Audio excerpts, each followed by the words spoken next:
Let's play an opposites game. What's the opposite of sweet? Sour, of course. Okay, what's the opposite of left? Right, and you were correct. Okay, what's the opposite of fast? Slow. Who said breakfast? Half point. Yeah, those are easy, but how about one more? What's the opposite of anger? See, this one's a little different, isn't it? Maybe love or forgiveness, or what about peace? Now think about this for a second. Do you want your children to grow up to be angry? I'm talking about out of control, self-centered, short-fused, I'm gonna hurt somebody if I don't get my way kind of anger. Well, of course not.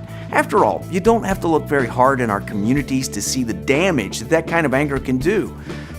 It's the reason a lady used pepper spray at Christmas on a crowd of shoppers. It's the reason fights break out on a basketball court. It's the reason that bullying is a critical issue in schools everywhere. The truth is, there are a lot of people who are walking around angry. Somehow they grew up and missed a simple principle that is critical to life. Getting along with each other, keeping the peace, requires us to set something aside or give something up for the sake of a lasting relationship, a relationship that is most likely more important than whatever caused the fight in the first place. Simply put, peace will cost you something. And the sooner we help kids understand this idea about peace, the better chance they'll have at getting along with each other, even when the stakes are high.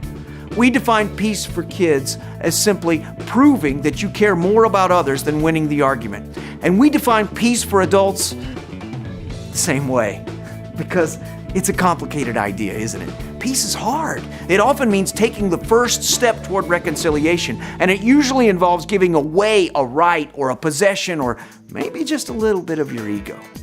Just think what could happen if we taught kids to personally pursue peace. Maybe it could start by getting everyone to memorize something Paul said in the book of Romans. So let us do all we can to live in peace, and let us work hard to build each other up. Think about the significance of that phrase. Paul is challenging us to do all we can to live in peace. He stresses how important it is for us to do everything in our power to build a bridge, to fix what is broken between us and someone else. Here's a question we should start asking kids in our homes and churches. How hard should you work at fixing what is wrong between you and someone else? Now let's talk about some stories that illustrate how and why we should do all we can to live in peace.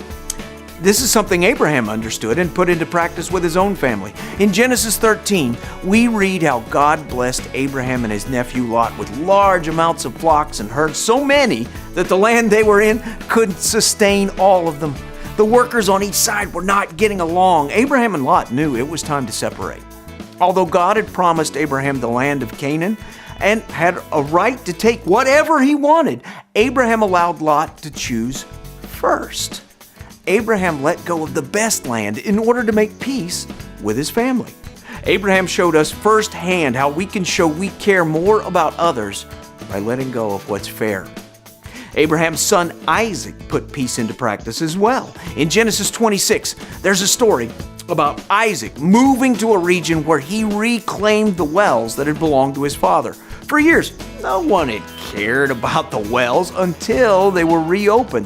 Then everyone started fighting over him. Instead of fighting, Isaac decided to give away the wells in order to make peace. Isaac simply walked away from what was rightfully his.